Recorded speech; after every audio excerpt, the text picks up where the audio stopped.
लेकिन ये हर कोई जानता है कि लॉ एंड ऑर्डर के मामले में योगी का कोई जोर नहीं, कोई तोड़ नहीं। सुप्रीम कोर्ट ने फिर योगी आदित्यनाथ के प्रशासन पर सवाल उठाया है और जो टिप्पणी सुप्रीम कोर्ट ने की है वो चौंका देने वाला है। ऐसा होता कि कोई निर्दोष व्यक्ति होता जिसको पुलिस परेशान कर रही होती तो बात समझ में आती है। एक आदमी जिसके ऊपर दर्जनों केस हैं, जो घोषित माफिया है, उसके लिए जस्टिस सूर्यकांत की पीठ ने ऐसा क्यों करा? तो उन्हीं के ऊपर उनका चरित्रहनन किया जाने लगा और उनके खिलाफ महाभियोग की सिफारिश कर दी गई। तब रंजन गोगोई ने कहा था, सीजीआई रहे पूर्व सीजीआई रंजन गोगोई ने, कि सुप्रीम कोर्ट कोर्ट फिक्सरों के दबाव में। नमस्कार, कैसे हैं आप? प्रधानमंत्री नरेंद्र मोदी अपने एक मुख्यमंत्री के बारे में अक्सर बोलते हैं कि देश के सबसे तेजस्वी, ओजस्वी, कर्मवीर मुख्यमंत्री। भारत में वर्तमान समय में यदि किसी एक मुख्यमंत्री की सबसे ज्यादा चर्चा होती है तो वो योगी आदित्यनाथ हैं। यदि किसी एक सीएम के लॉ एंड ऑर्डर की चर्चा होती है तो वो योगी आदित्यनाथ हैं। देश में यदि सबसे लोकप्रिय कोई चीफ मिनिस्टर है तो योगी आदित्यनाथ हैं। जैसे एक समय में देश भर में सबसे लोकप्रिय चीफ मिनिस्टर नरेंद्र मोदी हुआ करते थे और देश के हर राज्य में मोदी जैसा सीएम चाहिए था हर किसी को।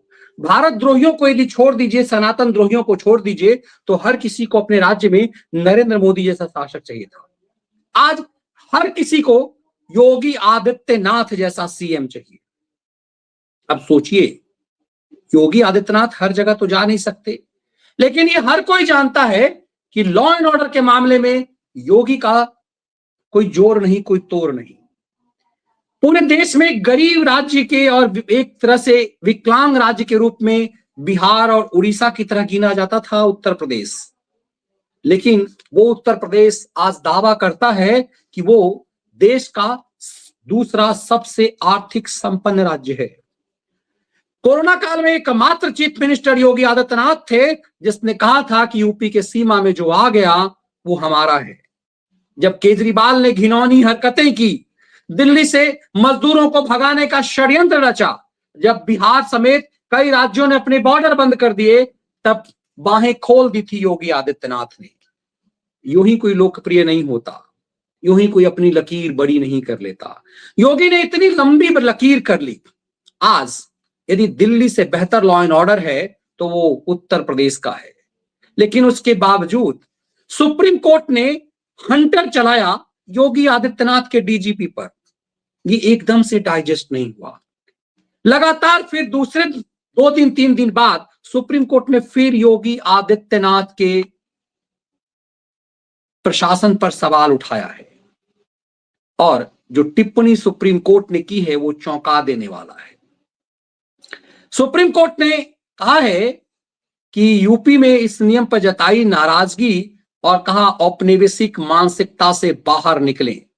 दरअसल ये सीधे सीधे तौर पर योगी आदित्यनाथ पर हमला है और ये जो जज लगातार योगी आदित्यनाथ पर हंटर चला रहे हैं वो भारत के भावी चीफ जस्टिस हैं। जरा दो उनके फैसले हाल के जरा देख लीजिए।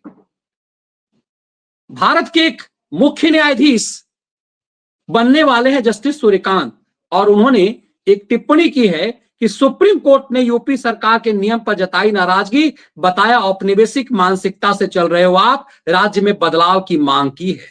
योगी आदित्यनाथ पर औपनिवेशिक मानसिकता से बाहर आना होगा।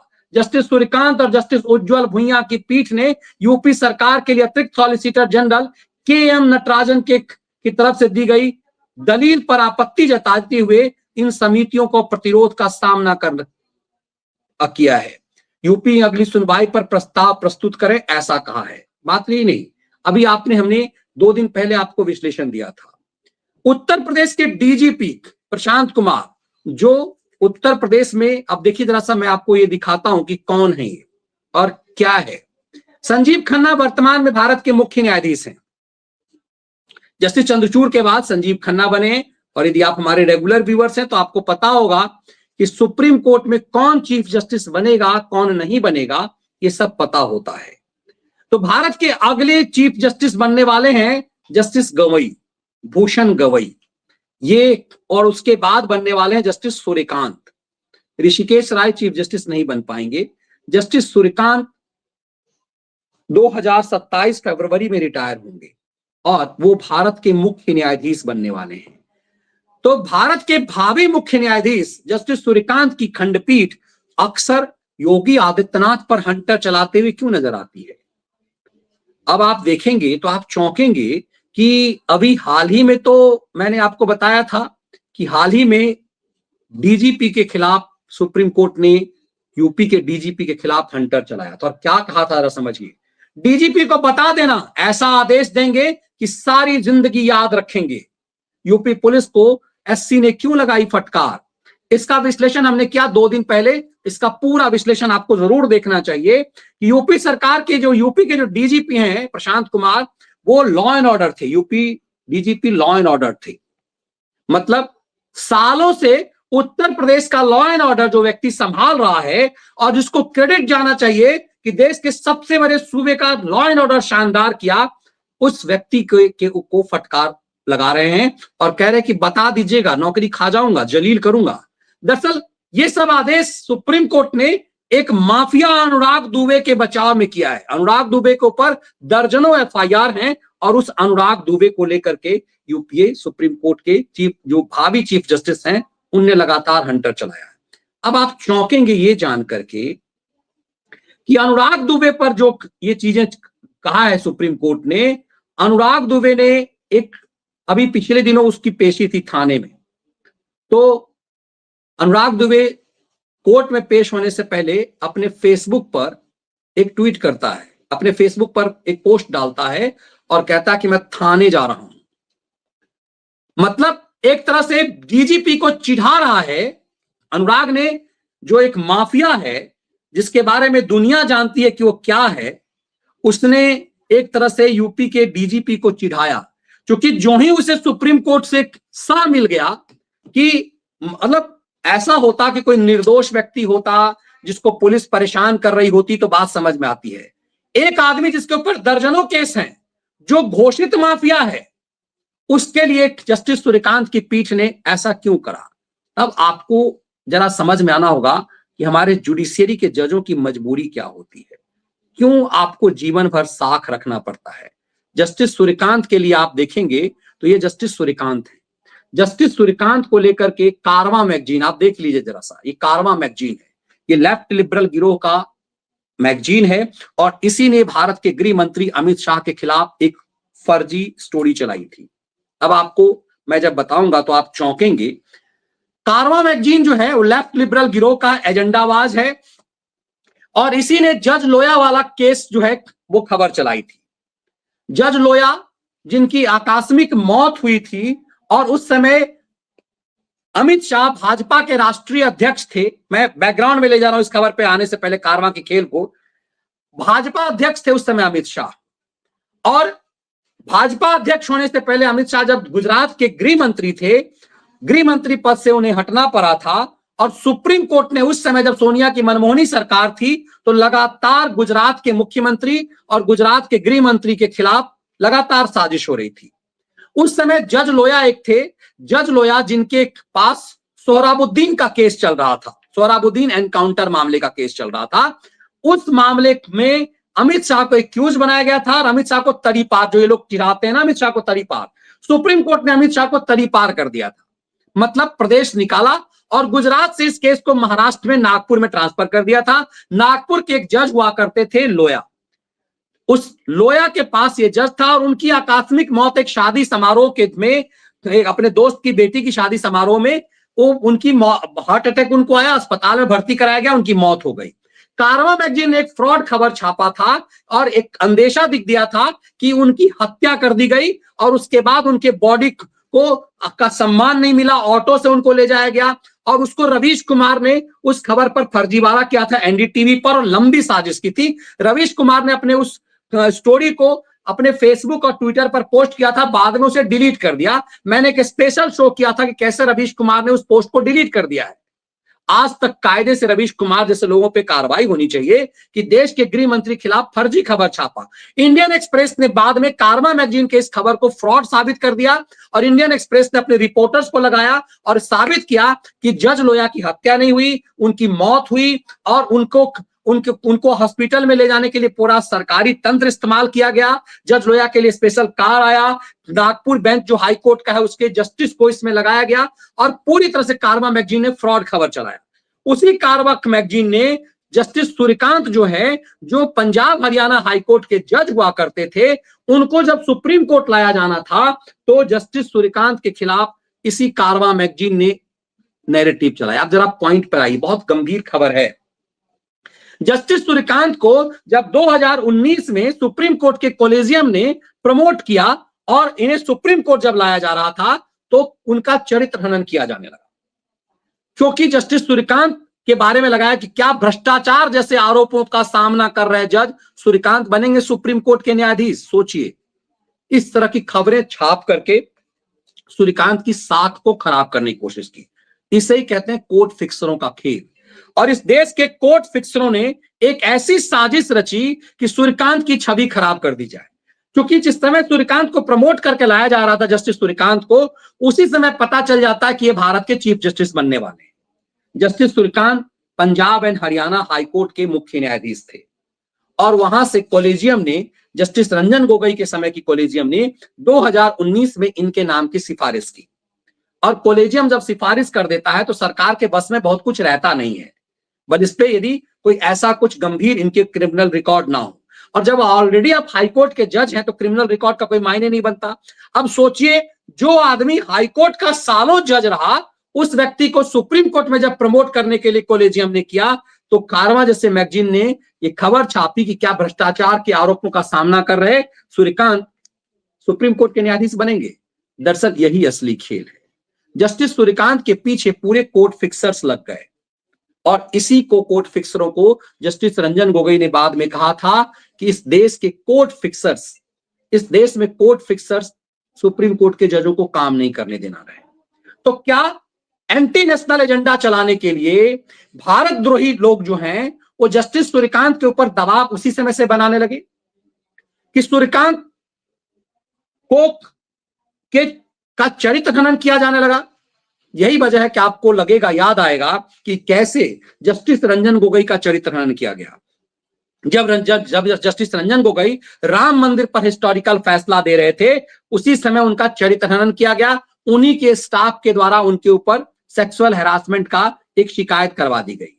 जस्टिस दीपक मिश्रा जब चीफ जस्टिस थे, राम मंदिर पर हियरिंग करने वाले थे, तो उन्हें के ऊपर उनका चरित्र हनन किया जाने लगा और उनके खिलाफ महाभियोग की सिफारिश कर दी गई। तब रंजन गोगोई ने कहा था, सीजीआई रहे पूर्व सीजीआई रंजन गोगोई ने, कि सुप्रीम कोर्ट कोर्ट फिक्सरों के दबाव में है, क्योंकि हर वकील ही तो जज बनेगा और हर वकील जब वकालत कर रहा होता है तो क्रिमिनल केसेस लड़ता है, किसी क्रिमिनल का केस लड़ता है, सिविल केस लड़ता है, और जब वो वकील होता है तो बहुत सारे कुछ काम ऐसे होते हैं जिसमें उसकी साख चौपट की जा सकती है। तो काजल की कोठरी में कोई भी बेदाग नहीं रह सकता। तब आपको समझ में आएगा कि जस्टिस रंजन गोगोई, जिनके पिता कांग्रेस पार्टी से थे, जिनके पिता कांग्रेस के दौर में हरियाणा असम के मुख्यमंत्री रहे, जस्टिस दीपक मिश्रा जिनके चाचा जो है रंगनाथ मिश्रा थे, वो भी सुप्रीम कोर्ट के चीफ जस्टिस रह चुके हुए थे। अब तब आपको समझ में आएगा कि वो उनका भी बैकग्राउंड क्या रहा। आमतौर पे वकीलों का कोई ना कोई पॉलिटिकल बैकग्राउंड होता है, जो प्रभावशाली वकील हैं उनके पॉलिटिकल बैकग्राउंड होते हैं। जस्टिस सूर्यकांत के भी रहे होंगे हो सकता है। तो कौन था पॉलिटिकल बैकग्राउंड था? क्यों जस्टिस सूर्यकांत की पूरे काला चिट्ठा निकाला गया? क्या जस्टिस सूर्यकांत के ऊपर चौतरफा हमला इसीलिए किया गया ताकि इनको कंट्रोल किया जा सके? और आज जो जस्टिस सूर्यकांत के जो टिप्पणियां हो रही है, वही सूर्यकांत हैं जिन्होंने, जस्टिस सूर्यकांत ने नुपुर शर्मा के खिलाफ टिप्पणी की थी।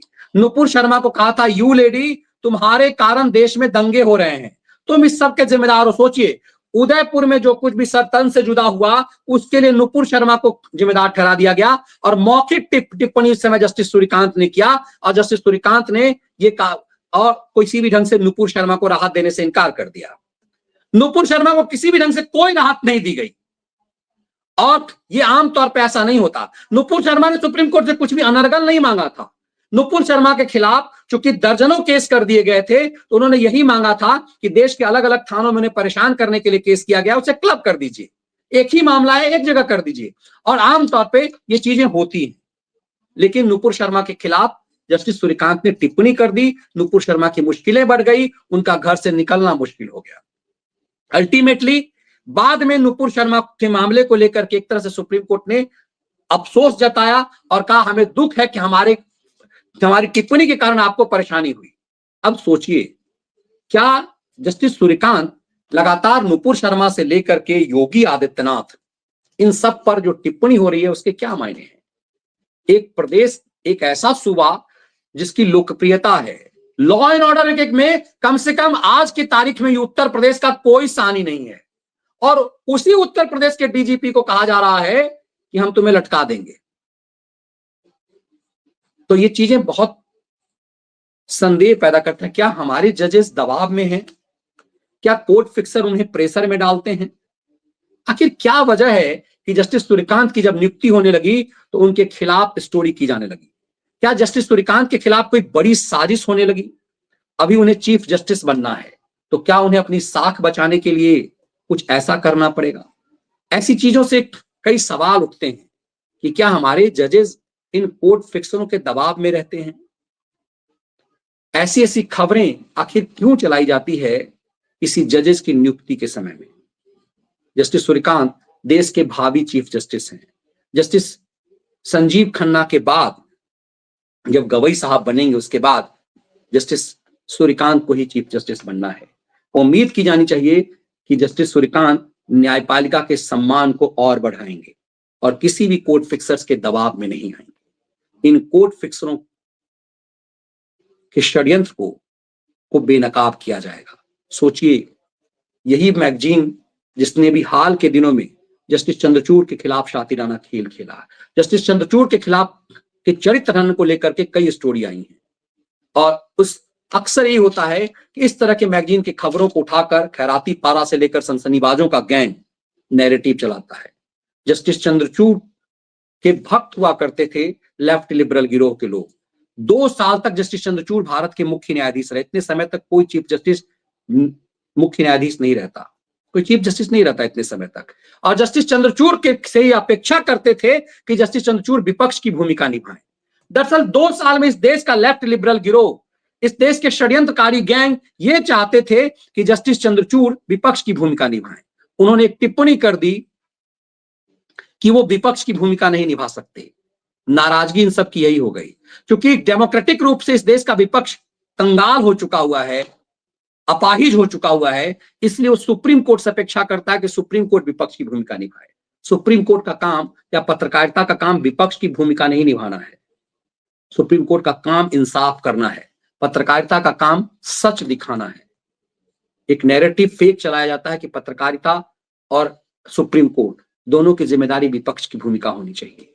यही सबसे बड़ी साजिश है, और यही वजह है कि पत्रकारिता और न्यायपालिका दोनों की साख चौपट करने की साजिश पिछले कुछ सालों में हुई। हम उम्मीद करते हैं कि हमारा सुप्रीम कोर्ट कोर्ट फिक्सरों के षड्यंत्र से बाहर निकल पाएगा। कार्तिक जी कह रहे हैं, भैया आज आप लोगों की मेहनत सच में रंग लाई। आज संसद में कांग्रेस के युवराज को फैक्ट्स के साथ भाजपा ने पूरा खोल के रख दिया। बिल्कुल, तो आज 10:30 बजे हम लोग इसी पर विश्लेषण करेंगे ऋतिक जी।